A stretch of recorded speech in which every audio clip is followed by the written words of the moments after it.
कहानी एक ऐसे घर से जहां शादी का माहौल है, लेकिन टेंशन और शांति इतनी कि शादी का घर किसी जंग के मैदान जैसा दिख रहा था।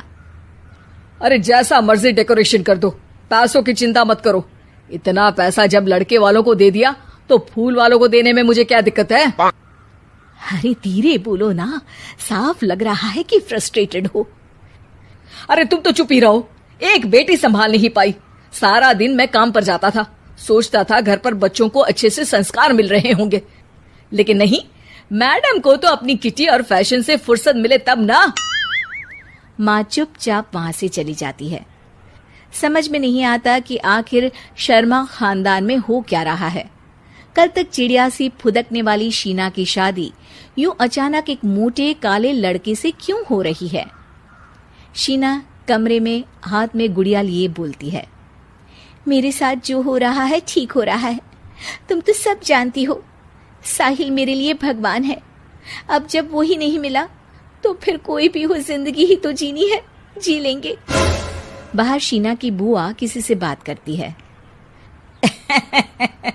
अरे मोटा नहीं, उसे तो खाते पीते घर का कहते हैं।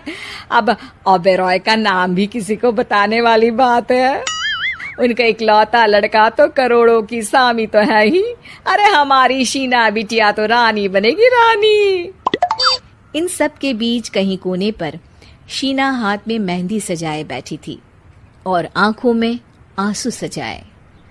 और वो समय भी आ जाता है जब शीना मंडप के नीचे हाथ में वरमाला लिए खड़ी होती है, लेकिन तभी अफरा तफरी मच जाती है। कोई कहता है, अरे लड़के की माँ को हार्ट अटैक आ गया। अरे अच्छी खासी थी, कैसे हो गया?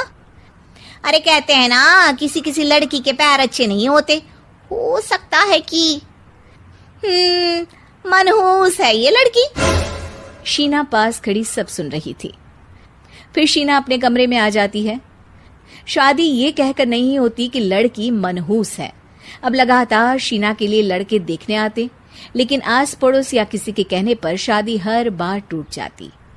लेकिन एक दिन, अंकल, मैं काफी दिनों से आपसे मिलने की कोशिश कर रहा था, लेकिन हिम्मत नहीं हो पा रही थी। अरे बेटा, हिम्मत तो हमारी टूटी पड़ी है। वैसे कौन हो तुम? मेरा नाम साहिल है अंकल। मैं शीना से प्यार करता हूँ और उसी से शादी करना चाहता हूँ। अरे अब तो किस जात के हो ये भी मायने नहीं रखता। बेटा, मेरी बेटी मनहूस है। ये सब कहते हैं कि इसीलिए उसकी शादी नहीं हो पा रही। अगर तुम शादी करने को तैयार हो तो ठीक है। शीना की शादी साहिल से हो जाती है। अगले दिन साहिल की माँ का देहांत हो जाता है और एक बार फिर लोग शीना को अपशकुनी कहने लगते हैं। अरे खा गई दीदी को ये। अरे क्या जरूरत थी साहिल किसी मनहूस को घर लाने की? पर बुआ, माँ की तो तबीयत पिछले कई साल से खराब थी। डॉक्टर्स ने जवाब दे दिया था। क्या पता ये भी उनका सौभाग्य हो कि वो बहू का मुंह देख पाई।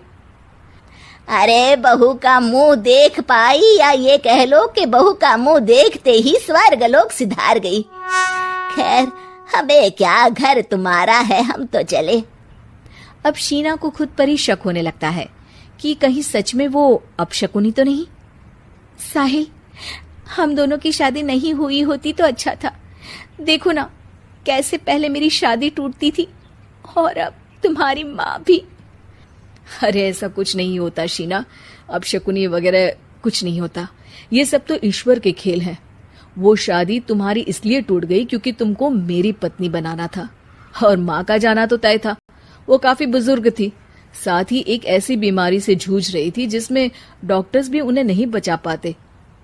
शीना साहिल की बात सुनकर तसल्ली कर लेती है और वहां से चली जाती है। अगले दिन, शीना, अरे ओ शीना।